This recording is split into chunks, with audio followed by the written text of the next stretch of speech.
Testing, testing, 1, 2, 3. Testing, testing, 1, 2, 3. Can you hear me, Jack?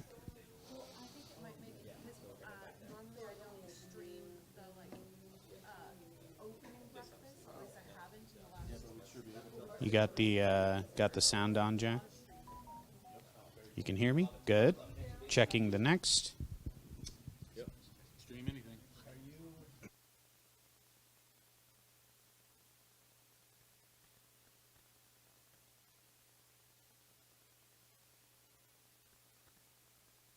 Testing, 1, 2, 3. Testing, testing, 1, 2, 3. Jack, can you point the camera at me? I'm just off to the side next to the computer. Just want to make sure you get a good talking head. Yes, me and Bree. So you got 300, 300, then the 500 phone. Mm-hmm. Cool. Can you see me, Jack? Right there? Do you get a good talking head? Are my lips synced with the sound? Testing, 1, 2, 3, 1, 2, 3. Yes, excellent. Thank you.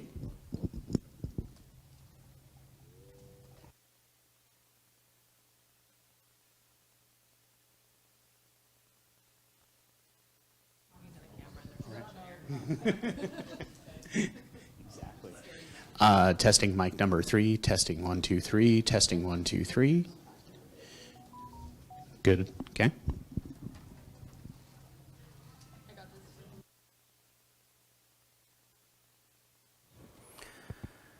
Okay, we're checking the lapel. Testing 1, 2, 3. Welcome to Southern Oregon University, Rogue River Room.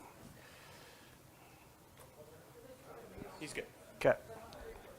Excellent.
Okay, everybody? Are we on? Hey, can everyone hear me all right? Okay. Here's what I'm going to ask. Please continue to get food. Please do your thing. We kind of got limited time, and I want to make sure, especially for students who are here or those who have to go to class after, that we kind of get started. We have a lot to cover, but really, I'll try to be, I know this sounds crazy, I'll try to be brief so that we can really have time for discussion. I do want to say some interesting things.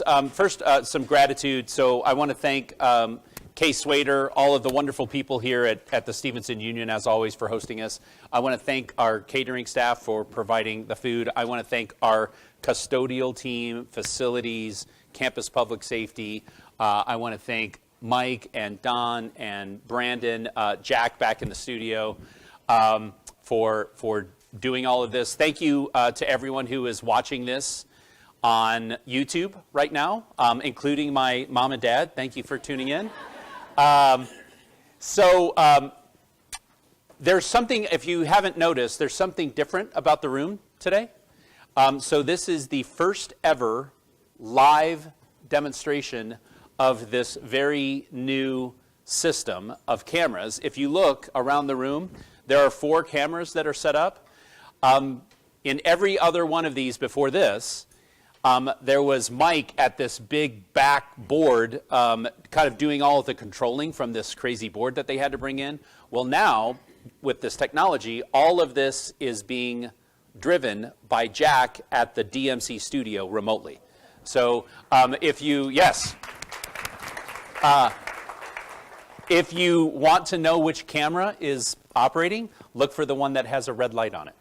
And so if it's that one, then that means that you're live, so be mindful of what you're doing. So it's very, very cool. The exciting thing for this is that if you have faculty lectures, the event like the first 100 days panel yesterday, which was amazing, athletic events, things at the Oregon Center for the Arts, all of the things that we do, we will now likely be able to do this in a way that brings our SOU community and puts a public face to it as much as we want it to. So it's pretty exciting. Before he heads off to class, Brandon, is there anything I missed that you would like to add? Did I get it about right? Okay. Anything and everything. So if you have something that you would like to go public, yeah. Okay, so if Canon is watching, thank you all. We really appreciate it.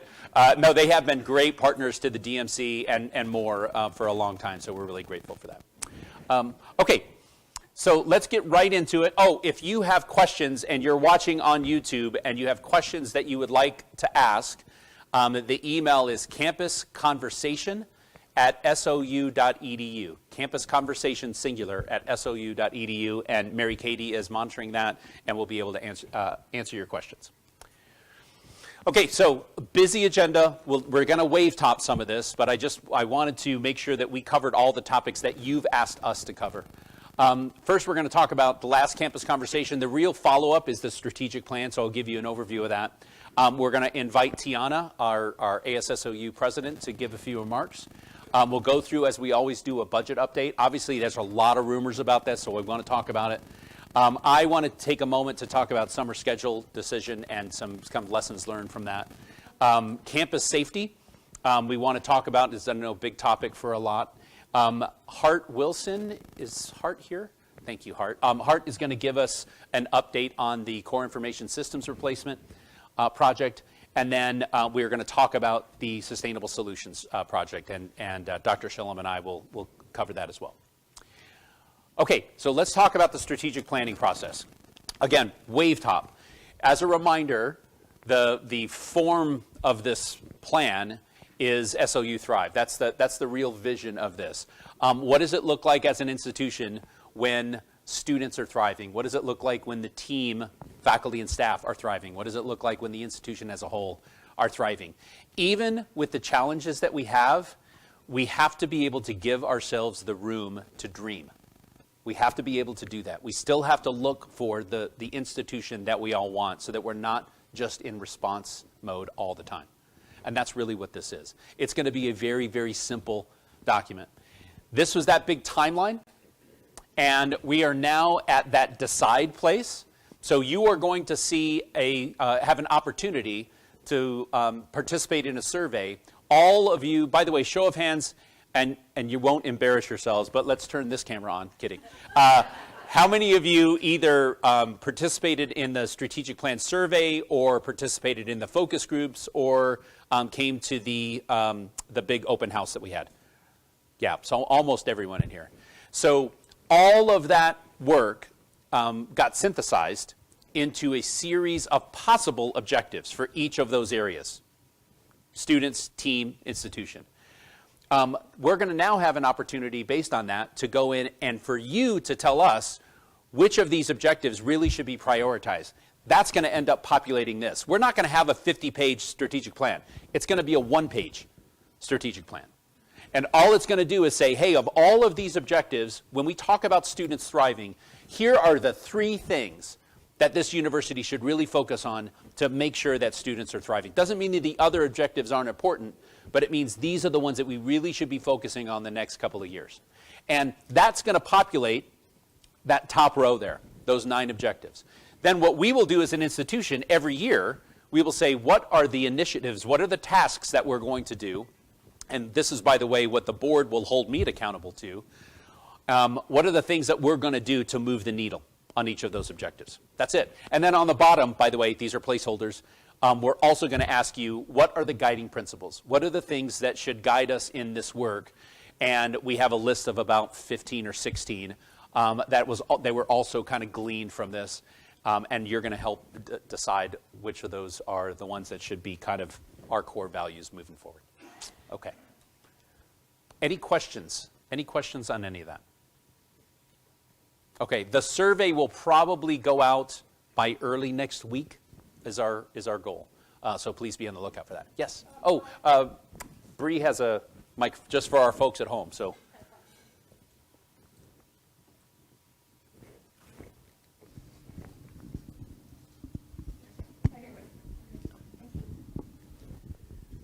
By students, are you including your elder lifelong learning population? Great question.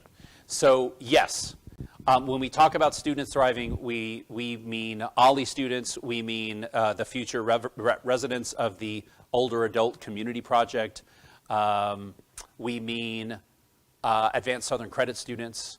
It is a big term. It's a big term. Any other thoughts on that? Thank you for bringing that up. Okay, because they have to get to class, I would now like to introduce Tiana. Is this your last formal thing as our president? Okay, Tiana Gilliland, everyone.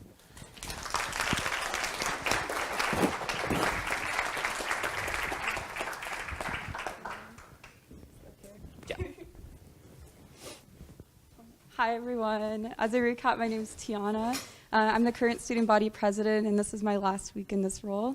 Really like to give my gratitude to Chris for the last 2 campus conversations, and as well as the rest of my team, like Cody, Quinn, Usella, who are the rest of the head of governments. So today, I just really wanted to talk about what we've been doing as ASSOU, such as our branches and our committees, and just give you updates even about our task force and just our overall achievements. So I have some notes because there's a lot. So first, with our executive branch, we work to redo the way that our branch rules are established, looking over position descriptions and making sure those are accurate. We also really supported our committees itself. Under that branch is the Government Affairs Committee, so we helped with lobbying efforts. We also are in charge of the student fee process, so that included both the student fee budget committee and allocation for the allocation of those numbers, which I'll talk about shortly. And then within our legislative branch, which is also known as our Senate, we work to help with addressing the land acknowledgement, helping adjust that so it's only said at the beginning and the ends of the meetings to be more inconsistent of how the Tribal Nations Office for following how they recommended to us. Additionally, we've invited a lot of different faculty and administration to our Senate meetings. We've heard from campus safety, also from different dining services, and also the food pantry on campus. So we've done a great job on making sure we're really connected to the other people on campus and getting students' inputs by having conversations with them into our meetings. Additionally, within that, we did a lot with proposing our student fee committees, because while there are those committees that exist, everything still has to go through Senate just to make sure everything's still double checked with one another. So that went really smoothly this year, and everything went according to our timeline. With judicial, we redid our bylaws, which was the first time it's been done in the past 2 years for getting that voted in. So that was a great accomplishment we did, which we're proud of. And then additionally, when it comes to our committees, so our committees are composed of ASSU members, but also at-large members from the community who are also students, so we're also getting their perspectives. With the Stevenson Union, we really make sure to have more different rates with the off-campus students for student clubs. With the building for multicultural, we really stay connected with the Multicultural Coalition on campus, making sure we have that connection with ASSU, with the Social Justice and Equity Center. With governmental affairs, we did several lobby days. We did the first ever SOU lobby day.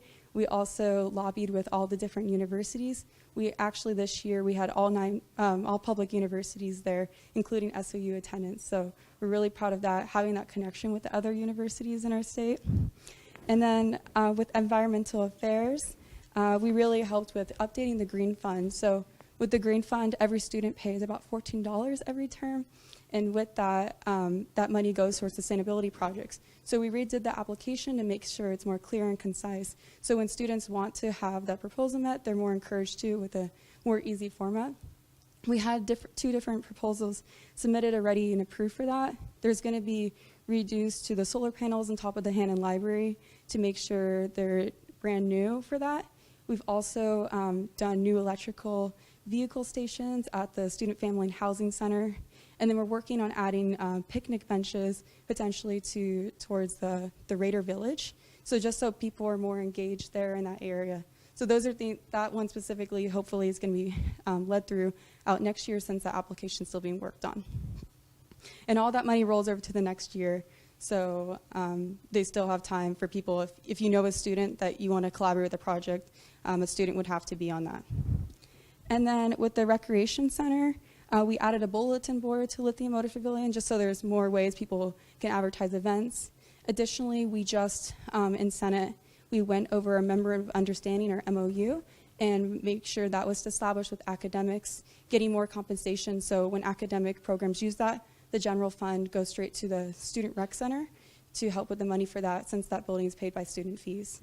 Additionally, last night in Senate, we went over the wrestling agreement. So with that, with the rec center, the wrestling team has access to Court B within that building, and in exchange, they pay us an amount where we get to add more rec center hours. So that's why we were able to add 13 more hours to the rec center this year.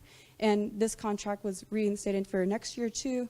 They're going to be providing us more compensation and still at least minimally providing 10 hours to the rec center. And students have been really happy with that. Every weekday has an extra hour. We now have Saturday hours, and we have more hours added to Sunday too. With header government, we really just work together to make sure all these committees are staying in line, making sure everything's working with well, and just keeping events organized. For example, we had our fall term retreat this year. That was a success. This Saturday, we're going to be doing Garfield Park and having a retreat there. Additionally, we had a movie night fall term for Monsters University at the Raider Village, and we had 100 people that showed up. We just showed Mamma Mia at Raider Village too, and we had at least 60 or 70 students there too. So we're really engaging with students to make sure they know about ASSU, can recommend us changes.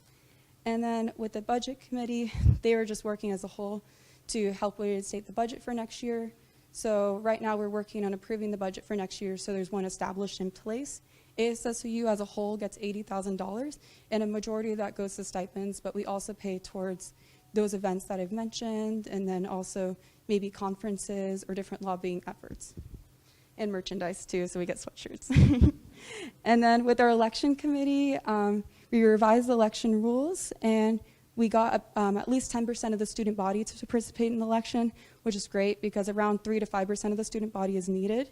There's 2 different groups which ran for president, and shortly on Monday you'll be receiving an update with me, while I sending to all students and faculty about who the announced winners are. They have already been notified, and they're going to be getting sworn in on Tuesday during one of our Senate meetings to help with the transition. And then this year, during our fall term retreat, we had the idea of having task force in place. And this was just a way of having like direct, like SMART goals in place so we know what we want to achieve this year. So with that, we had 3 task forces: campus safety, food access, and housing. So with campus safety, we've identified the biggest problem on campus is bike theft. So because of that, we now have U-locks added to the SOU bookstore, so that's more accessible to students. We're also hoping to recommend there to be U-locks rental program with the recreation center, just so that's in place so people can help reduce bike theft and it be a low cost, so that's not a barrier to students, because the bike's never been stolen if there's a U-lock. And then additionally, we've identified a place for a 24-hour study space. Since the Hannon Library is open certain hours, we're recommending potentially Raider Student Services, that type of space, to be used. It's not finalized, that will be the place, but we are really recommending there just be some place where students can have access to internet at all times, especially with the Hannon Library and being closed on Saturday. That could be a barrier to some students, not having that type of technology access to them. We've also identified areas with poor lighting on campus, which Dr. Bailey will talk about shortly.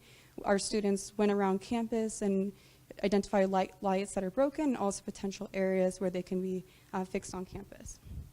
With food access task force, we established a program called Raiders Repack. So since the Hawk closes pretty early compared to what students want sometimes, is that all the leftover food can now be repacked into boxes that is now at the convenience store that's right next to it. Students can pay just a few dollars and get that food after hours, so they can still make sure they're still having access to food if their class is running late.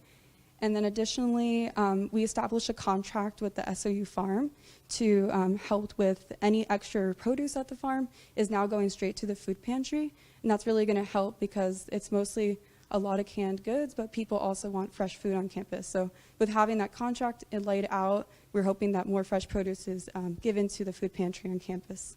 And then additionally, we also worked with the SISCU, which is our newspaper on campus, to write an article about the food pantry itself, just so students are aware of the food pantry, especially since it's upstairs. Some students might not see it right away, so we want to have more awareness about that on campus.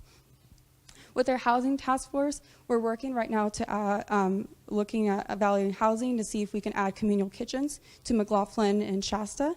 So Madrone is the other dorming place that there already are kitchens, but we're really wanting there to be also like maybe 1 or 2 different kitchens in those buildings.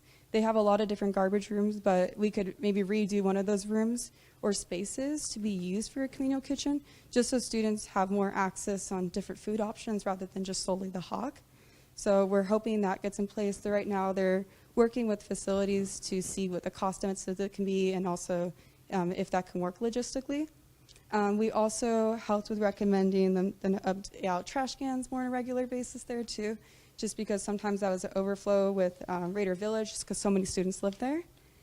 We also, again, are recommending picnic benches out there, and maybe eventually there could even be a pavilion if someone wants to do that too, just so there's also more spaces where people can study out there, just hang out. And then with our student fee budget committee, the way that works, which is outside the task force, is their committees again. We really worked with making sure we got a lot of input from students. So with those committees, we had at-large members and also publicly told students about the fee process itself.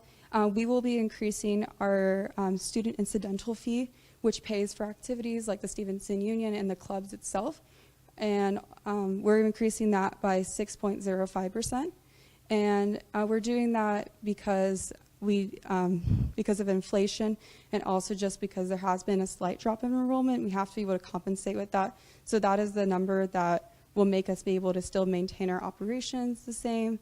And all the, like specifically clubs got all the money that they requested from next year with their Form 1 requests, where they fill out how they would like their money next year.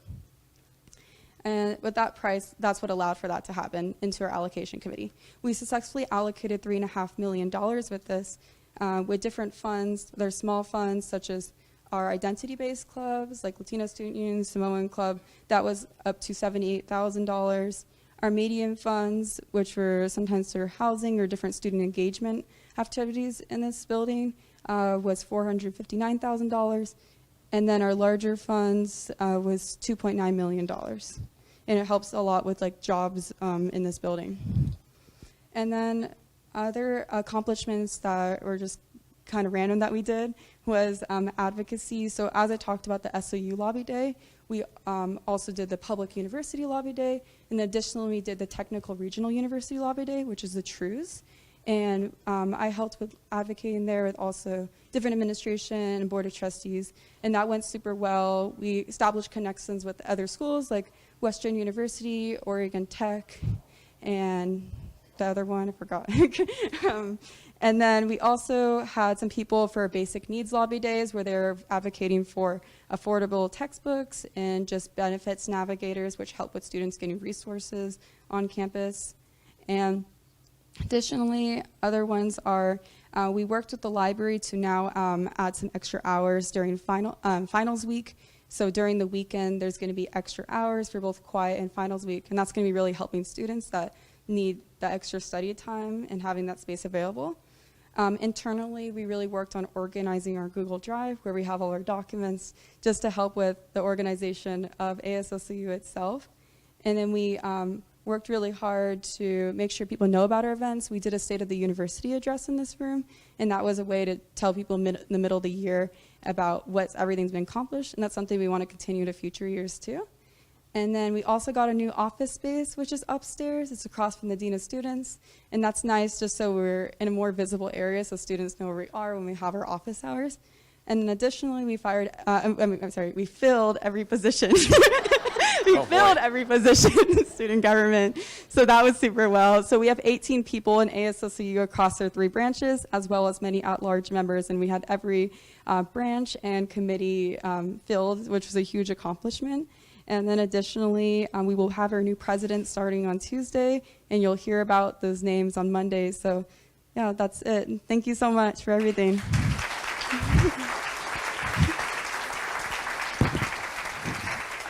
Okay. Any questions? Any questions for Tiana, for students, or should we let her get to class? I don't have class. They're good. Okay. Anything? Okay, I have no Tiana. questions. So Tiana is on her way to graduate school at Johns Hopkins. So, yep. Thank you. No, thank you. Oh, you want to just give the brief? Okay, thank you guys. Great job, Tiana. Thank you. Okay, let's talk about budget. Because we have a captive audience here, I think every one of these we should at least say, okay, here's the state of the budget. Here's where we're at so that everyone knows and so that we can push against the rumor mill, which is really amazing here at this school. So I want you to hear it from me. Kind of reminder, it's all about revenues and costs, right? And we try to make sure that those things are in balance as much as they can be. Couple of things that are new right now. We're going to talk about tuition and fees. We're going to talk about state allocations, obviously, after news recently up in Salem. Grants, the federal government has started to kind of put their hand on grants in a way that's harmful. I'm not saying that in any kind of partisan way. It's just harmful. So those are things that we're having to figure out. So I'm not going to let's just own that those are challenges. Other income are things that we're in the background trying to do so that we are doing what we've never done before. The older adult community, for example, those are additional sources of revenue that we've never had in 153 years, and we now have bidders who want to be our partner in this work. We have a committee that's already started the review process for those things, so we're not just talking about it. Like, we're moving in ways that are going to start to provide some more on that side of the scale. Costs are just, it's all of us. It's personnel, it's benefits, and then supplies and services. This is what I showed back in March. This is last time we got together. This is where the numbers, and so I'm going to kind of go back and forth so that you see the difference. So here's where we were about 2 weeks ago. So this is where we are in May. This is where we were in March. So if we look at our current fiscal year, we're better. We're better off than we were, and that's I think part of kind of our fidelity at really seeing the numbers. Kind of more granularity in some ways that helped us. But if you look at next year and the year after that, nothing's really changed too much between March and May. There are multi-million-dollar structural challenges, right? Now, we said early that we're going to be, and we're going to continue to do this, to be very conservative in the way that we think about budgets, so that we don't have these big surprises that now all of a sudden we're in crisis mode and we have to figure out. But I do want to be clear, this is sobering. These are difficult. Now, for those who were here 3 years ago, we had this conversation and it was 13 million, right? Now we're at 2.8, 3. That's not nothing, right? Let's own that that's serious. It's not to the scale of the challenge that we had before, but this is potentially a structural problem that we're going to have to address. Let me share a couple of things.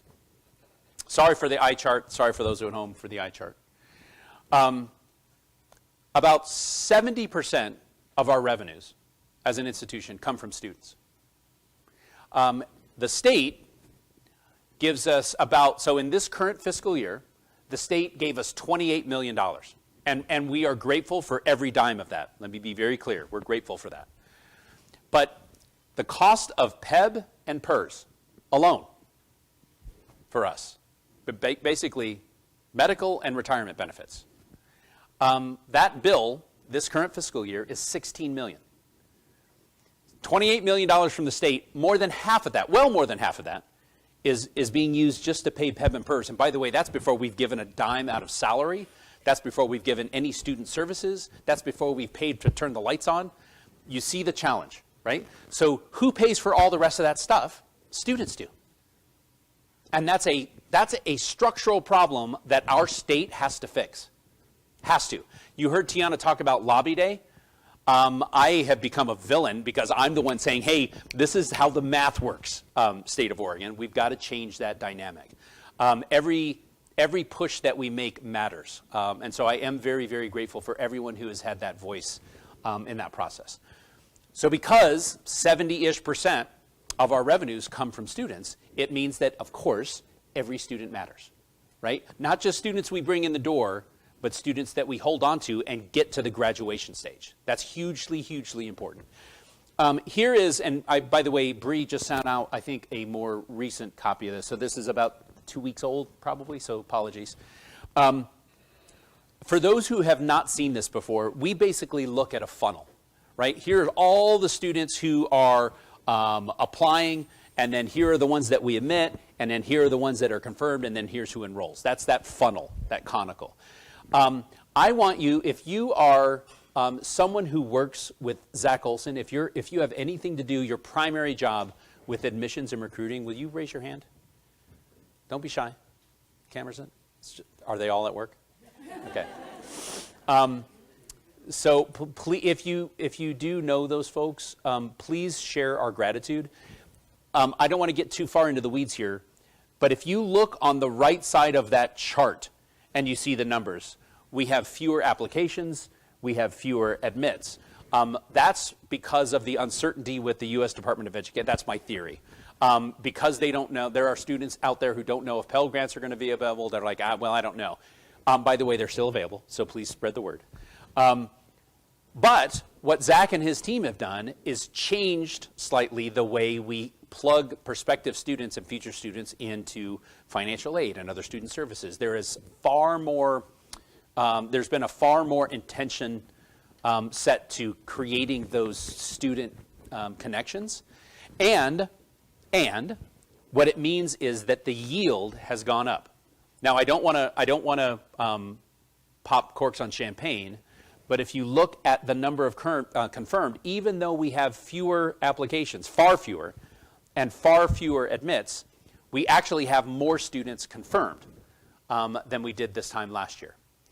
That is for one reason and one reason only, and it's because of the work that Zach and all of our student services team have been putting in. So thank you. Yeah.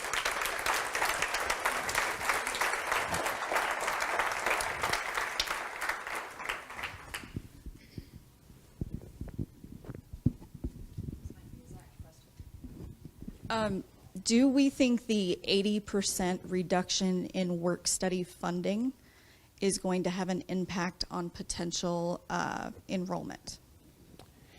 That's a great question. So I think the answer is yes. I think anytime, especially for SOU students, every penny matters, right? And so, and there are options to work on campus, which a lot of students prefer. And we probably have, I know that we have employees at the university who were prior work-study students when they were here.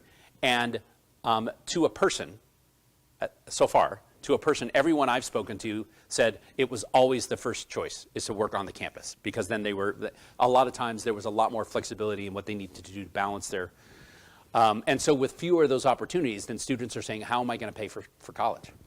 So that's real. By the way, maybe you're seeing some of that reflected here. Does anyone else have any insight? And Zach, I don't know if you want to add anything to that? Okay. So yes, that's a real challenge for us. Okay. We saw this, right? It means that, remember that these numbers, we forced to be conservative. We forced that we were going to hold the budget, and thank you to Josh, to assume that we were going to stay at the governor's recommended budget, that level, which is typically kind of worst case scenario. We did that because we didn't want to surprise ourselves what happens. Well, the May revenue forecast from the state came out a week and a half ago, and it said, oh, hey, legislature, here's what you thought you had. Now you have $756 million less than that. And so anyone who was coming with, hey, we have this new thing that we want the state to fund, almost all of those are going to get the Heisman. What it means for us is, thank goodness we were conservative, because sadly now that's probably what we're looking at in terms of what the state's going to give us. It is probably exactly what we planned for in worst case, but that's the budget. So luckily it's not going to be worse than that. The other thing that we did is we said, let's assume that we're going to have a 3% drop in student credit hours. Josh's model had us cresting a little bit above that, but we said, let's be conservative just in case. There are still variables at play here. So if we come out above that, above 3% down, well, then those numbers are going to change. But again, what I don't want to do is get your hopes up and say, hey, we're probably going to be at the waterline, because I don't think right now where we're at, I don't think we're going to be at the waterline. Here's the other thing. I want to give huge kudos to Rob Patridge and to everyone who's been involved, Leon, Jim McNamara, anyone who's been involved in the background work, Ashley, Patricia, in the land sales that we had. Those things are helping, to provide a cushion. But, and I want you to hear this from me, that doesn't solve a structural problem, right? So if we use all of the land sales, potentially, it'll cover the FY26 problem, potentially. But all that does is kick the can down the road. And we still have problems. So we'll be working throughout the summer at thinking about what things we should be doing. If we have potential jobs that are out right now being advertised, do we need all of them, or should we put up at least a temporary pause? Which are the ones that need to be filled? These are things that we should be discussing right now. Okay. Budget considerations for our upcoming fiscal year. Enrollment and retention are everything, everything, especially in a time where the state is not really doing what it needs to do to support public higher education. This is why we have to make our own luck, right? I do honestly believe the state is going to come around. I do think that they are doing it. Rob and Mark and everyone else involved in government relations and all of the volunteers who have been helping us with that voice, I think it's helping. And I do think there is going to be an appetite for the state to do more. But we have to get there. We have to bridge that gap between now and then. Faculty and staff workload are clearly always issues that are important, and I think those are all things, as we talk about the size of the institution, all of those things come into play. There was a bill that came directly from the faculty senate and the staff assembly recommendations that led to a bill in Salem this year that is now going to require the HEC, and I don't know, Rob, if it's passed yet or not. I think it's close. That will require the HEC to do an analysis of all of the reporting requirements that we have for the state, and to look at things that are duplicative, and there are a lot of them, and actually shrink those things down. That came directly from all of you. So we'll continue to be mindful of that. Talked about the land sales and reserves. I asked Professor Carter if I could talk about this. Is Melissa Anderson in the room? Okay. I'm repeating something that she said at our last board meeting. Our faculty union has submitted a proposal. It's not official yet, so this is still being worked on, but it's I would say it's close. And I'm going to ask Dave to give me if I say something inappropriate. So our faculty union came up with a proposal. We would be in bargaining right now with them. And they came up with a proposal to postpone that because of all the chaos coming out of Salem, because of the chaos coming out of DC, because of what we have seen at other schools and all of the challenges that those faculty unions have had with administrations, to postpone the bargaining for 18 months. I want you all to hear this from me. That is a really beautiful thing that they've done, and they've done it out of love for this school. So to all of you who are members of the faculty union, just know that we understand how big of a deal this is. And by the way, it was not my idea. I would love to say it was my idea, not my idea. That came from the faculty. And it just shows how much love they are bringing, and how much care they have for our institution. So thank you to the faculty. Yeah.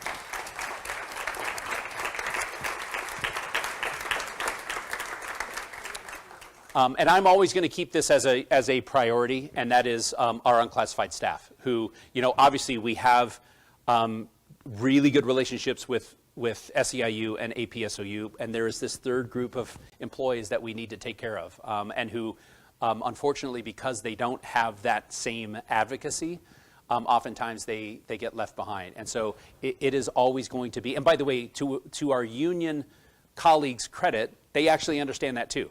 That they know we're trying to do something for them. So that's going to stay a priority for us. Okay, questions on budget? Have I made it clear kind of where we're at? Okay. Oh, yes, Omarosa. While Bree's taking the microphone, can I also say this? I know some of those numbers are sobering. And I will tell you that I have, in the last couple of months, have had tossing and turning nights because I want to just get past this stuff. But this week I kind of had an epiphany, and it was, hey, look, this institution matters, and it matters to everybody. And so what we're not going to do is give up. We have gotten through so much worse than this. We will get through this too. We'll have to figure it out, and we'll have to do it together, and we'll have to be creative. But the institution, and certainly our students and our community, it's worth it. So what you won't hear from me is that we're giving up on this. Okay, we'll figure this out.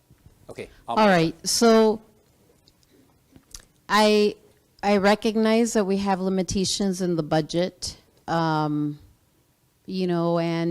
I guess I just want to register a deep concern and plea. Yeah. As you were mentioning, taking a look at jobs that maybe could be eliminated. I'm just so concerned that we are really at the bare bones minimum. You know, in the meetings I've gone to and the walks over here, you know, the conversations we have, there are so many missing holes in terms of personnel. And I guess, you know, I know that there may be nothing to do about that, but the concern that I have is that we are at the point, and I've said this before in another meeting, where it's not only faculty and staff having overloads of work, but that it's also now affecting how students interface with people on this campus. Yeah. And so I just wanted to register that. You know, the deep concern, the overload of work, but also I think for many of us, we probably thought, well, so long as it doesn't affect our students, and I'm not sure that we haven't like turned the corner there on that. So I just wanted to register that. Thank you. Totally agree with you, Omarosa, and I appreciate the insight. Actually, it's why faculty and staff workload stays on there. And you're right, that it probably needs to be right? Faculty and staff workload and the impact on student support and student services. You're absolutely right. And I do recognize, and by the way, as we talk about positions, and even as we talk about, hey, is there a role for a hiring freeze for certain positions? What I don't want to do is alarm anyone, but at the same time, there is the reality of, okay, how do we brace for the next year or two until we get to a place where we're better? Here's the other thing that I'm also open to, that I want you to register. I do think, actually, I feel confident that we are going to be in a better financial place down the road. I'm sure of it. The question is going to be, when we do have those resources, what are the priority positions that have to be filled first, right? Where is the need greatest? And by the way, if I ask for a show of hands, how many people have all of the resources you need to do what you do? Like, that is a quiet room. But I do think as a community, we should come together to say, okay, when there is funding, where is the emergency the greatest? So we'll start doing that as well. There was another question. Yes. In response to what's happening at the national level with grants and the impact on lower indirects, and one thing we have going for us is our indirects were pretty low to start with, so the hole that we have to make up is smaller than a lot of universities. Yeah. And I put the question to a couple people about, like, can we take the personnel we have, which have been amazing. If you're in this room, the grant support we've had over the last few years is so much better than it was. I have a fear of losing them. So we don't want that to happen. We need them. And can we write them into our grants? And I had this conversation with someone yesterday that indirects are made to cover the people we can't allocate effort time for. Are there structural changes that we can make so that we can allocate their time to specific projects to help make up that 7.5% or 10%, whatever it is? Yeah, it's a fantastic question. And by the way, and it's a heart-centered question, so thank you for phrasing it the way you did. So does everyone understand what indirect cost is? Does anyone not understand what that is? Okay, so the work that the federal government is doing to lower that indirect cost basically is, it's a way of forcing institutions to absorb the cost of doing all of the dotting I's and crossing T's. And so there is a mindset shift that we're going to have to make. I don't want to affect or change the grants portfolio. So I had a vision early on. Actually, let me go back a little bit. So that grants piece of it was like, hey, you know what? If we bring in enough, that indirect cost can actually pay for all those positions, right? I think that because of what the federal government is doing right now, the likelihood of us getting to that place in the near term is zero. Like, it's just not going to happen. But this year, and I'm looking at Vice President Fratello, I think just this year alone, we have $4.2 million in grants that came in, thanks to you, thanks to other faculty and staff members who've gone out of their way to bring that funding to the university. So that we have to recognize that's a really good revenue source, for lack of a better word, right? We don't want to we don't want to dismantle something that now harms the possibility of that funding coming in. What we're going to have to do is just say, hey, you know what, the cost of doing that is we're going to have to invest in making that happen. And so so our pledge is we're going to continue to do that.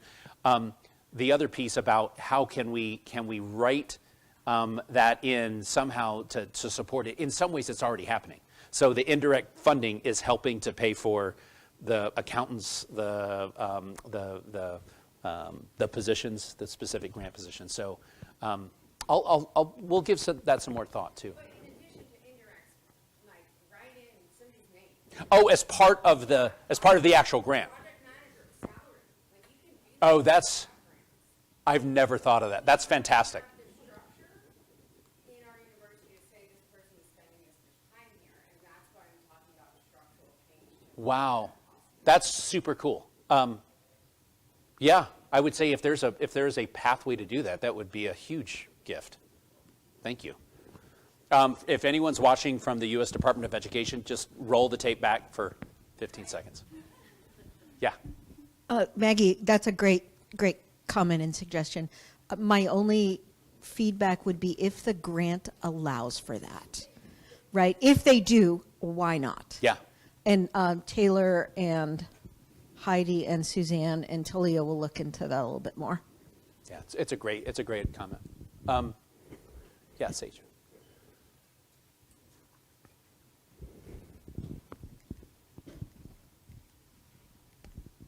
Mine's going to be controversial. Okay. Surprise. Okay, so we received an email from the provost office a little while back. As of April 1st, SOU currently has almost $20 million in unpaid student balances. So a couple of questions. Mm-hmm. One is, how did we get to that position in the first place? And the second is, what are we doing? What options do we have in recouping those funds? Because as we look at our budget and we're all fretting and concerned, that'd be a nice little reserve bundle to have. So I struggle with that, and I struggle internally understanding the burden that students have. Of course. I do get that. On the other hand, I have to balance that with the security of everyone in this room. Yeah, it's a great point. And actually, I don't think that's that controversial. I think it's a really thoughtful point. So, Vice President Howell is, Dr. Howell is watching this online. And this is a conversation that we had with Casey about, and the cabinet about 6 weeks ago, to actually have that question. So hypothetically, if all of the money that was owed to the institution were paid tomorrow, we would go from having the lowest, we're not doing this yet, but we would go from having the lowest percentage reserves of the 7 universities to the highest. Overnight, we would have that. You're again, another heart center question, because I know that this has to do with students, right? Especially students who left SOU without a credential, right? And now they have this money that's owed. That's really problematic. So there are initiatives where, hey, especially if a student has graduated and now they're in the workforce, working on how that gets recouped. So that's already in progress. The other part of your question was, how did we get here? I want to be careful not to indict people who came before, because I don't think anything that they did was wrong or misguided.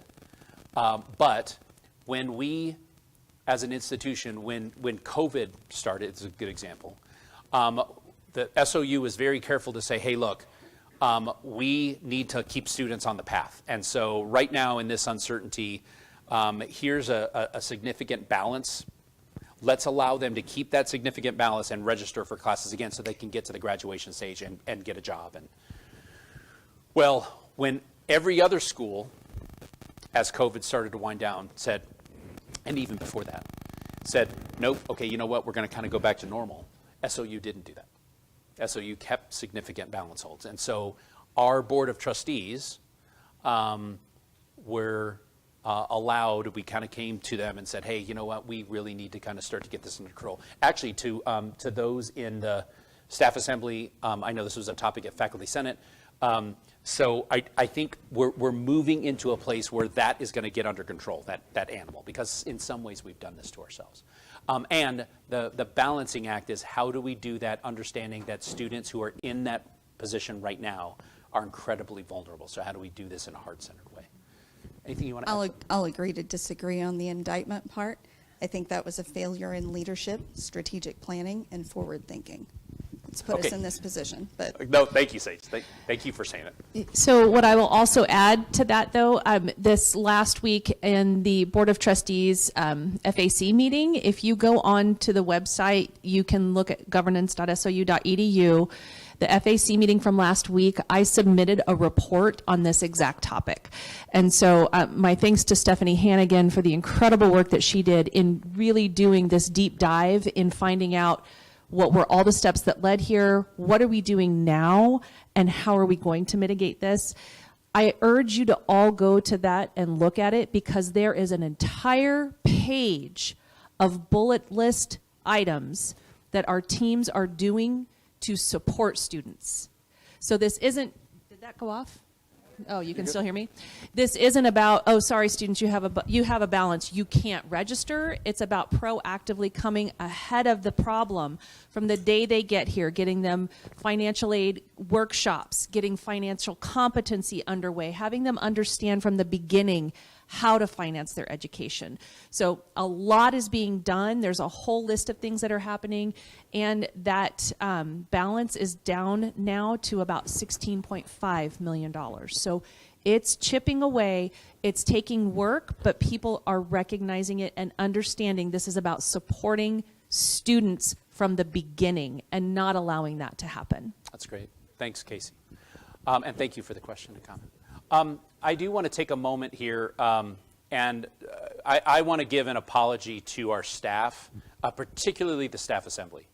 A lot of you saw an email that I put out, and this was about 3 weeks ago, talking about a change to summer scheduling and basically saying, hey, the last several years we had this option for some employees to do a 4-day, 10-hour-a-day option. The cabinet was looking at, especially the funnel. We were looking at our budget. We were looking at all the things we need to do. We had gotten reports that, a lot of reports, that prospective students and their families who are here during the summer went into offices and no one was in the offices, and made decisions to go to other schools based on that. So I made the decision to discontinue it for this year. Here's my apology. I don't think the decision is wrong, and I don't think the decision is misguided. But if I had a do-over, the first call I would have made, as the cabinet was addressing us, would have been to Hart Wilson, and to say, Hart, here's something I'm thinking about. Let's talk about it at a staff assembly meeting. That didn't happen. The last thing our sharing governance partners should do is find out about something, especially something I'm thinking, in an email. So I want to apologize to you. I will hope to endeavor to never put you in that spot again. To all of the people in the staff assembly, because it's really affecting the staff, I think Hart has been really gracious with me in this. But if there are, and I think she even said it, if there are some bizarre extenuating circumstances that should be addressed, talk to Hart, have Hart talk to me, we'll look at it. I hope you'll understand that the goal of this is actually student-centered. It's to try to make sure that we're helping the institution. But I need to do a better job of being a sharing governance partner, and I will endeavor to do that. While we're on the same topic, one of the other things that's brewing is this issue about cell phones and cell phone stipends. So there are some employees here, and we're not going to call you out, but there are some employees here who get a stipend for their cell phone. And so we have a question. I'm going to ask you a question to kind of tell you some of my thinking. Show of hands, how many people remember a time when there were no cell phones? Okay. Okay. You've all just dated yourself. Okay. So back then, when cell phones were pretty expensive, they're still expensive, but we had some employees who absolutely had to have a cell phone in order to do their job, right? Admissions is a perfect example, right? Those folks who are on the road all the time, okay? Now I'm going to ask you a different question. Show of hands, now it's 2025. How many of you do not get a cell phone stipend as a benefit, but use your cell phone in the conduct of everyday business at the university? This is the problem, right? This is the problem.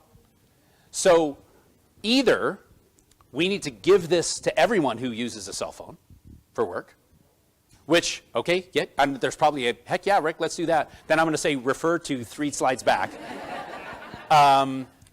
Or option B is no one should get it. Or option C is, okay, let's be really judicious. Like, who really, really has to have this in order to do their job? And so I've asked the vice presidents to look into this. So in the interest of full transparency, this is just something that we're thinking about. I have no problem with giving and supporting this option. I just want to make sure as a university that we're doing it fairly, if that makes sense. Okay. Okay, campus safety. How are we doing on time?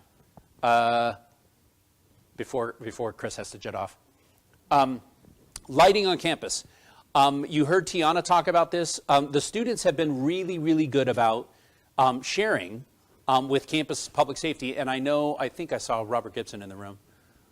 Yeah, and it's great because we have Matt and Bobby here too, about where we can do a better job, and this is facilities. Leon and the team have been fantastic.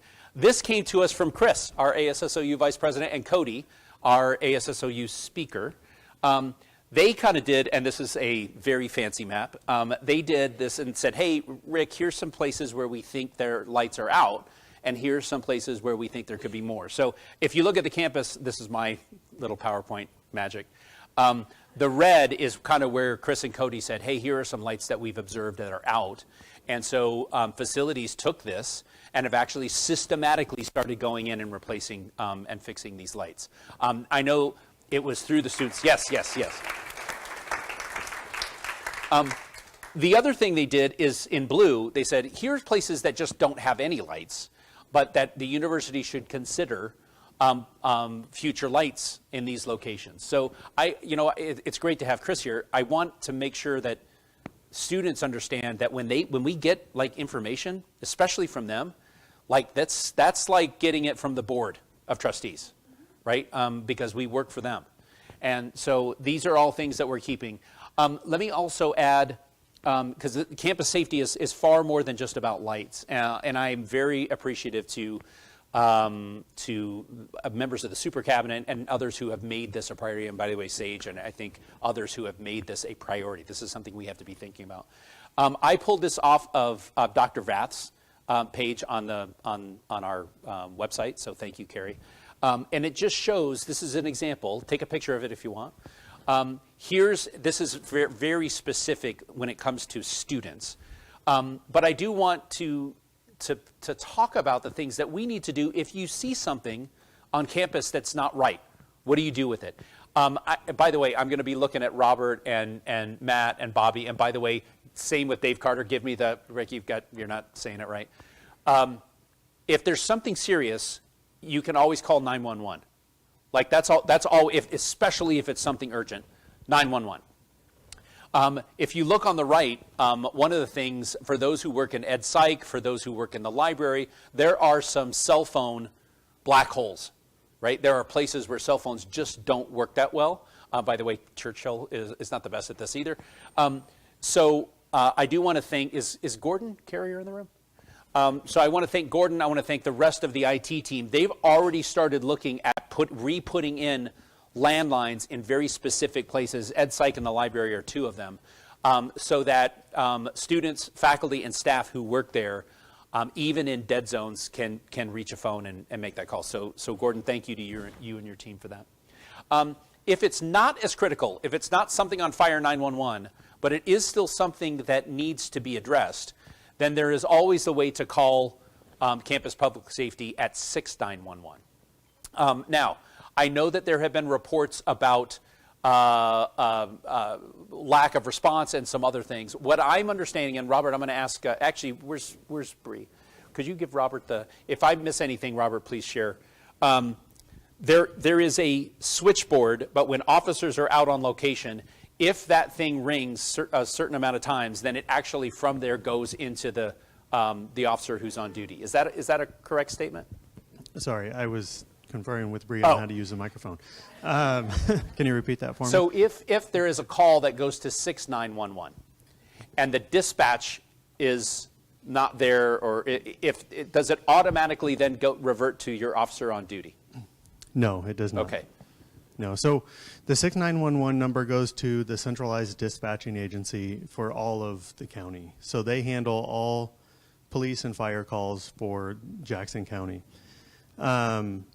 There's one thing that has changed from years back that I think folks are used to is that it used to be a live person that answered the line immediately.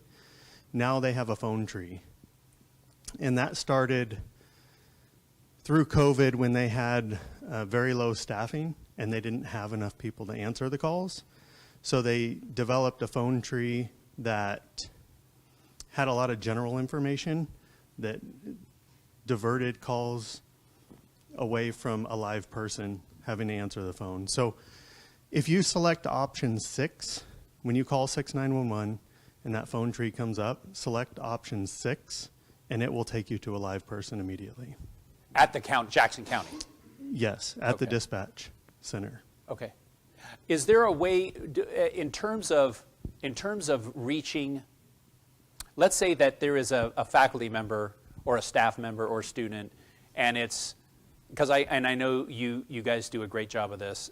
If it's 10:30 at night and someone doesn't feel safe and wants an escort to their car, which I know that those are things that you guys have done, how would they reach you guys to do that? Call the 6911 number. And option 6. And option 6, get a live person, request a safety escort. And we have radio communication with the dispatch center. All of our officers do when they're on duty. So all it takes is a dispatcher to press a foot pedal and they can talk to our officers. So once the call taker gets the call, then it's dispatched out to our officer. Okay. Does option 6 go directly to you guys? No, it goes to a call. So taker. it's still a Jackson County person? And Correct. then you got to say, I need to get connected to CPS? You tell them exactly what you need, whatever your call for service is. If it's an unlock, if it's a safety escort, if something was stolen, whatever the call for service may be, you let them know, and then they relay that over to the officer to respond. Okay. Any question? Yeah. So. Oh, here we go. As an admin for a very high-risk department, I do have quite a bit of concerns of how Jackson County is handling the 6911 number, especially the implementation of the phone tree, which I do understand the logistics of that during the COVID-19 pandemic when there was low staffing. But now that live dispatchers are available, why isn't that phone tree being dismantled so that either students, faculty, staff, or anyone in our community would be able to reach a live dispatcher or an officer immediately? So I can't speak for ECSO, which is the dispatching agency, but I will say their staffing level is still at about 70%. And as with a lot of institutions, budget is a concern. So I would imagine that the phone tree is a way to still keep a service level without that 100% staffing level. So, and this is non-emergent calls. Keep that in mind. These are not 911 calls. There's always a live person that answers a 911 call, but these are non-emergent, non-time sensitive calls. And so taking that extra 60 seconds to listen to a phone tree to get to the right place or get the right information isn't as imperative. So, and I've brought this to their attention that this is a big concern. The phone tree is a big concern, but all I can do is take that to them because they're their own agency that operates the emergency communications for Jackson County. I forwarded that on, and I'll continue to forward it on and try to think of ways that we can streamline that service to make it better for everybody. And you know what? Let me add to that. Thank you. Let me add to that. What I'll pledge to do, and I'm looking at Mary Katie to write this down so that I don't forget, is I will actually talk to the county commissioners about this and say, hey, we have people here that really we're now at a place where there should be someone that picks up a phone. Because here's what will happen. I think this is the spirit of your question. Eventually, especially if it's not 60 seconds, if it takes 5 minutes to get to, people are going to start calling 911 for everything, right? Right. Yeah. So I will take that personally, and we'll address it with the county. Yeah. Yeah.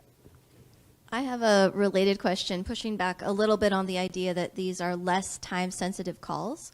I work in the library, and we may have something that is not a 911, but is like if you could do a 75% of a 911. We have an emergent situation. We want support, and we want that to be, and we're not looking to have the police necessarily. We're hoping to reach campus public safety directly, because that would give us what we need a lot of the time. It's like, how do we diffuse this situation? How do we get ahead of a potentially volatile situation? I don't know if there's an option to really do that effectively right now, other than I have hoarded one of the sergeant's numbers and sometimes call him. Smart. And the guy who just put his head in his hands, I probably just confessed. Yes. Hi, it's me again. But no, this is, and Katrina, this is a really good point, because it should, you're right, this is a process thing, right? And why, kudos to you for developing that relationship, right, which is great. But there are probably a lot of faculty and staff members who don't have that relationship, and so how do we make sure that when they have a 75, but there's part of me that says, if you're at a 75% 911, call 911. That's part of me that just says, do that.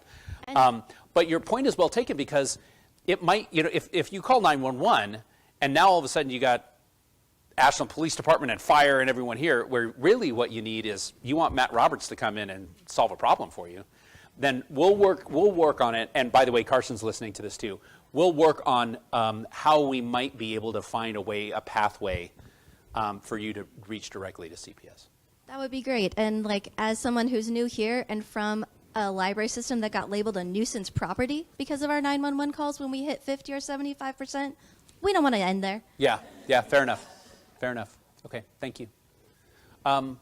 Okay, I do not want to jip Hart from talking about a couple of things. So let's, there's more to follow on this.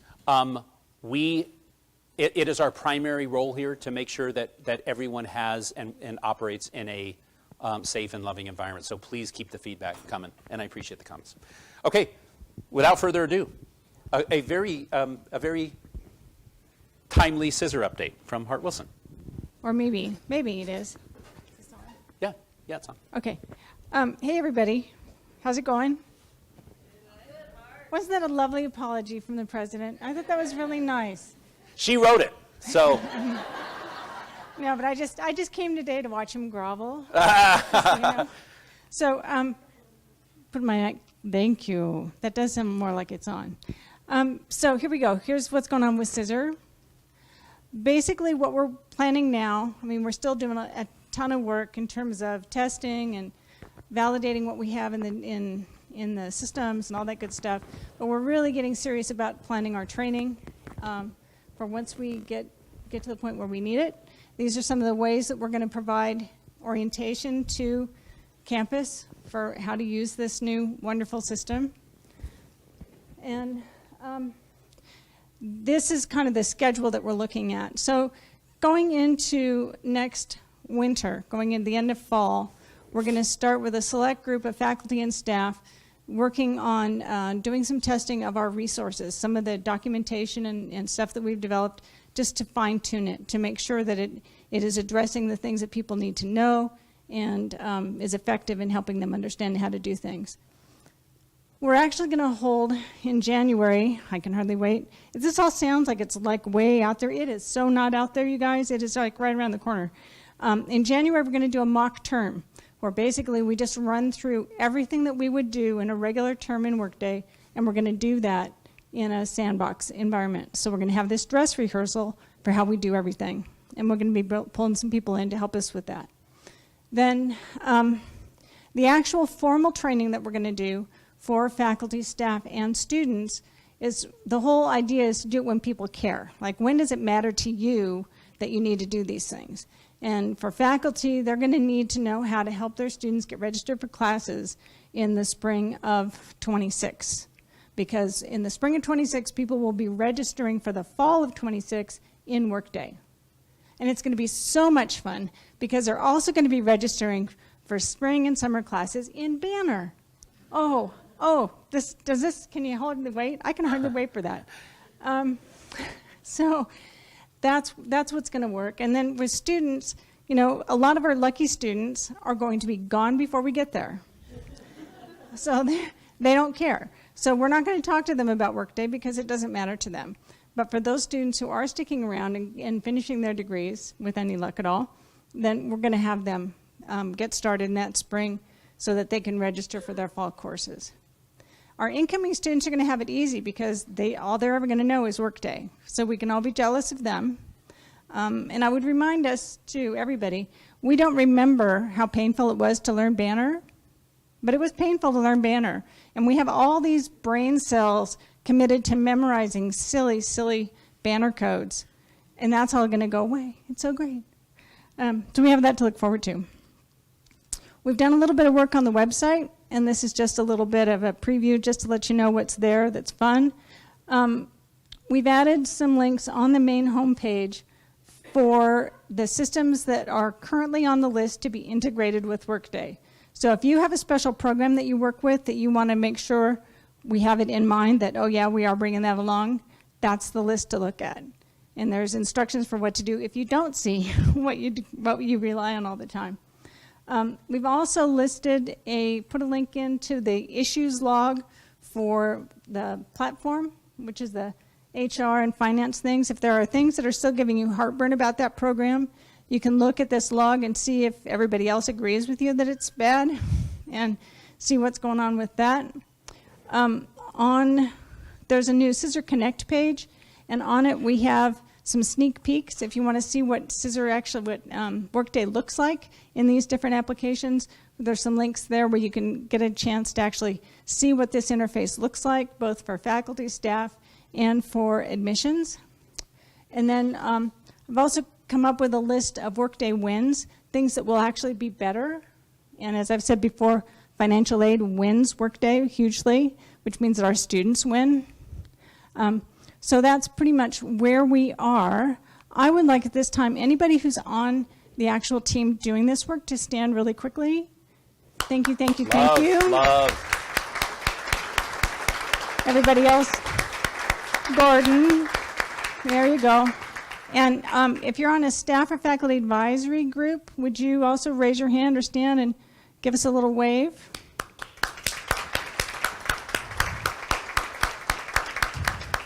Okay, so that's all I have. Great, thank you. Questions for Hart? Dad, they don't have any questions. I always talk people so they're like, stop. No, it's awesome. Thank you, thank you, thank you. Oh. Okay, thank you, Hart. Academic sustainable solutions. I know that there are probably people in this room, and when I say probably people, I mean probably everyone in this room, that is suffering from change fatigue and all of the things that kind of happen every so often. I wanted to kind of tee this up for Casey to talk about. When all of us went through SOU Forward, there was a structure where we went from 7 divisions down to 5 schools. And there are things that we did in that to basically stave off an emergency.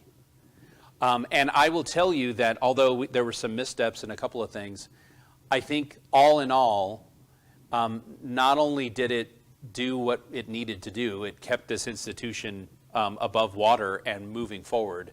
And so I don't have regrets about how we did it and what we did.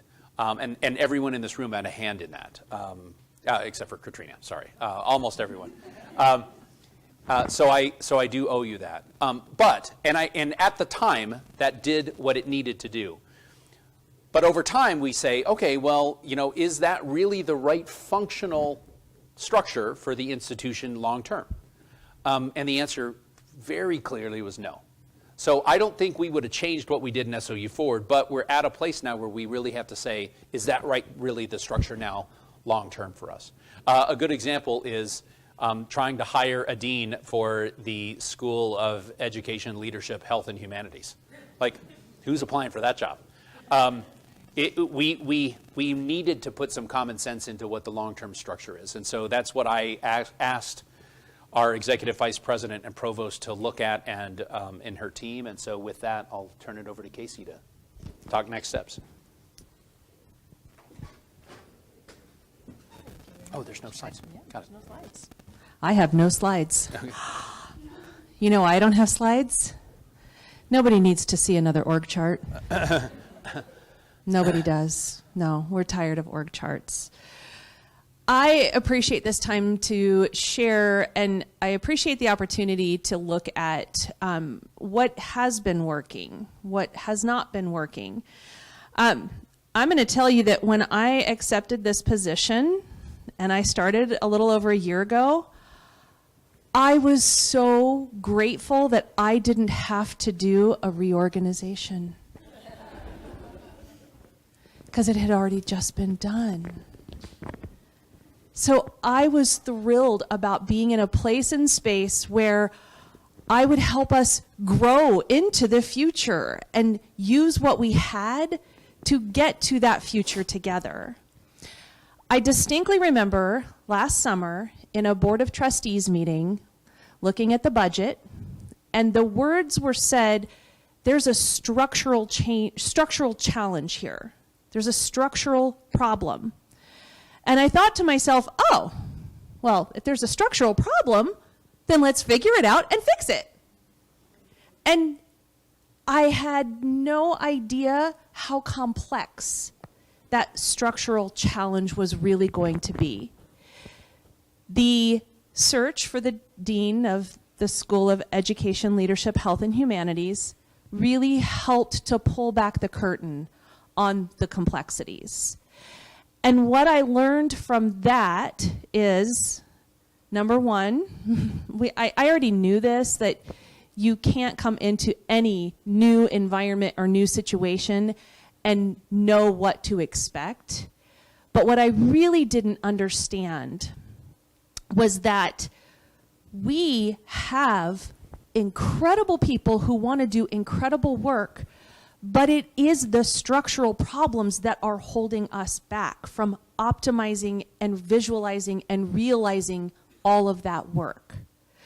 And I will tell you, I was adamant. You can ask anyone who is in the provost's office, who's in PLC.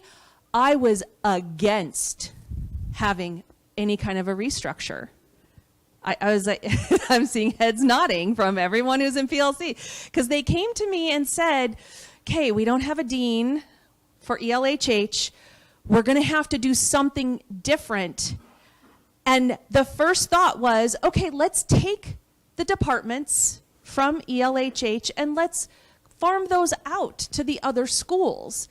And every single dean stepped up and said, absolutely, I will take another department, we'll take another group. It was this beautiful place and space of everyone jumping in to roll up their sleeves and do what needed to be done. But as we started that work, I realized that was only going to perpetuate the problem.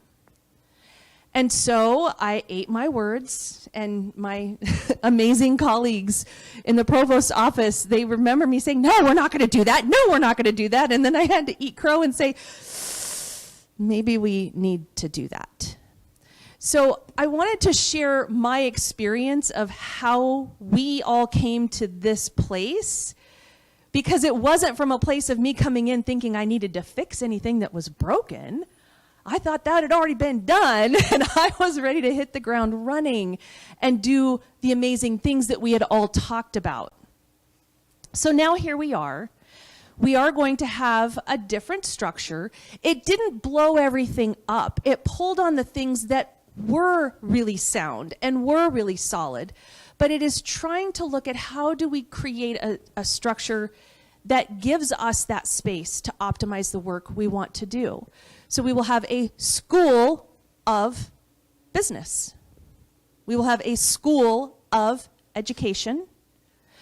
Those are specific discipline focused schools. We will have a college of natural and social sciences. So the college being a makeup of multiple disciplines and departments. Then we will have a college of arts and humanities. So 2 schools, 2 colleges, the Hannon Library, and Honors College. So that is what our structure is going to be. We're still not quite at the place where I can share out what the leadership is going to look like for those schools, what the staffing positions are going to look like, because some staff support departments that are no longer going to be in the same school.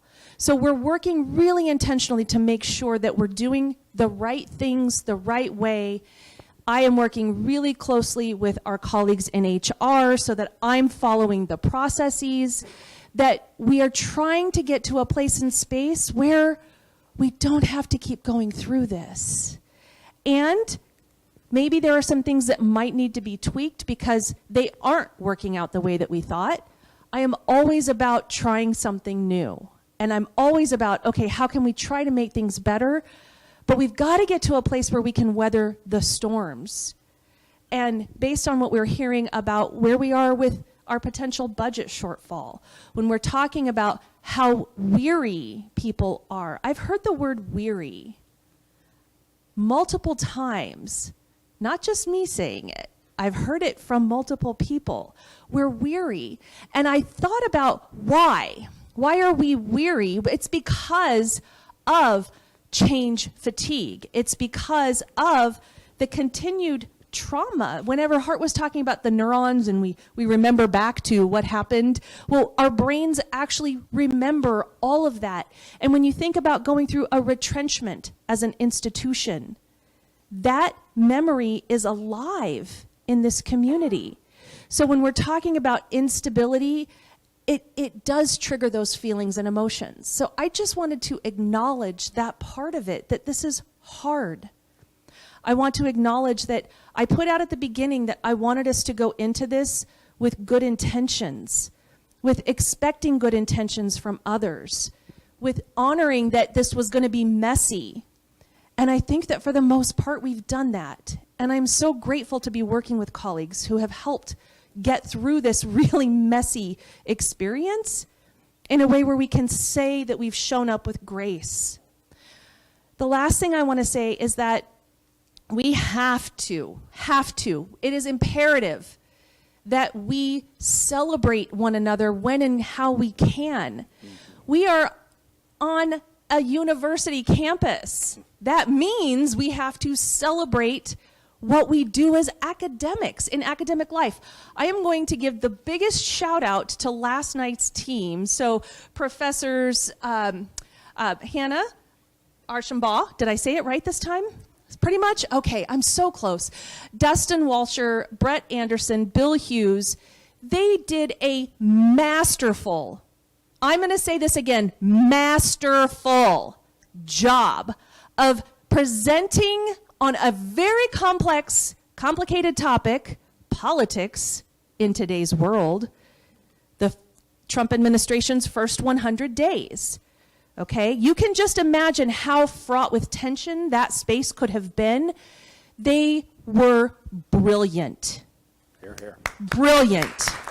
Every single one of you. That's why we're here. Not only were they brilliant, the students were brilliant.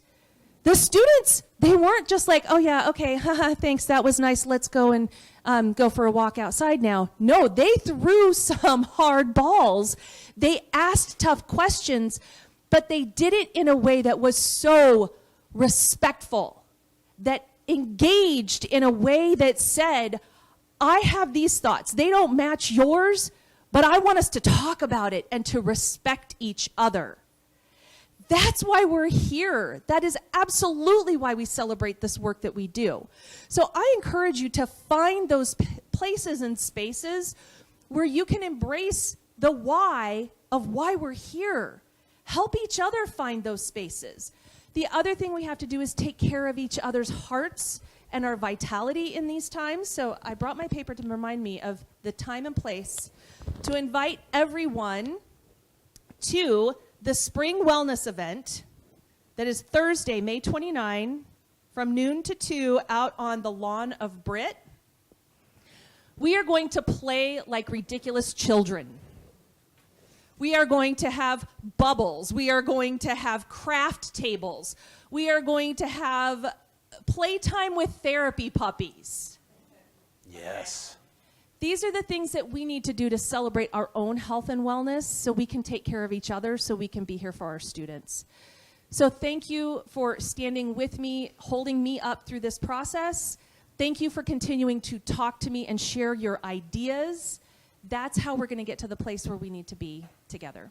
So thank you. Thanks, Case.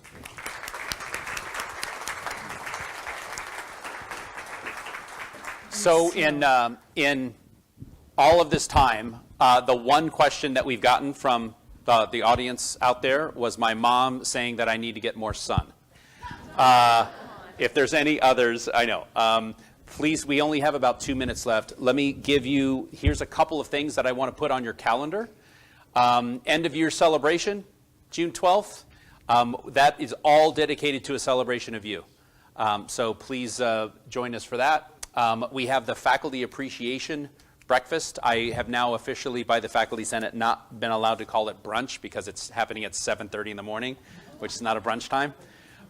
So that's June 14th. Commencement, obviously the best day of the year for us. We would love to have you as there to help celebrate these amazing students.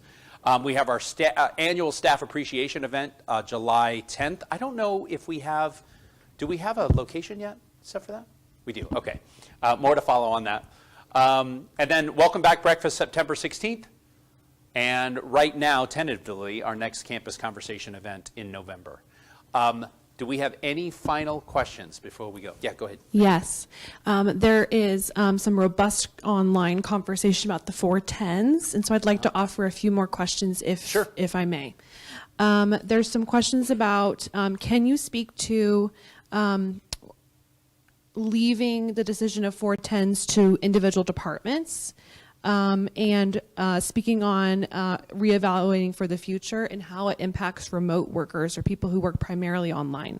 Can you say the second part of it again? Speaking on if we could reevaluate for the future.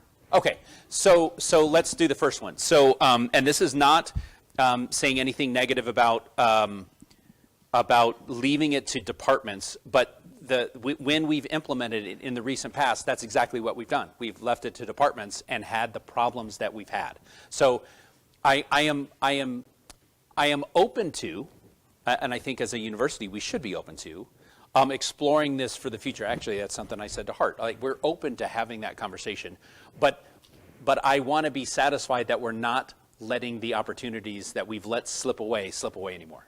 So how do we do that thoughtfully? I think we're open to suggestions. And let's have that conversation with staff assembly. And then remote workers?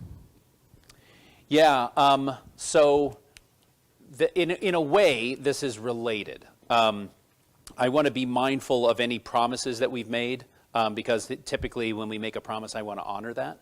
I also want to balance what does it mean. I want to look at it through the lens of a student.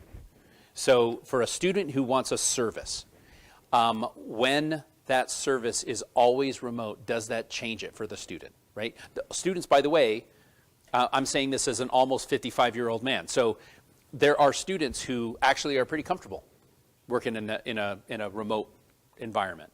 But I also know that there are students who would actually prefer to have someone who is there to physically to help them through something. And so I want us to be conscious of a service-minded perspective. And at that point, that's the lens through, I think, through which we talk about remote work. Anything else? For the next campus conversation, anything that you have, send it to president's office at sou.edu. These events are really for you. You're the ones who drive the agenda. So let us know what you'd like to talk about. Hopefully everyone took a picture of the upcoming events. So we'll look forward to that. Thank you for everything that you do for our students and our university and our community. And have a great rest of your week. Thanks. Juneteenth? Oh, Juneteenth. Bring it. Juneteenth, everyone, is going to be? June 10th. June 10th, 11 a.m., Churchill Hall line. Check your email. Thank you, Jonathan.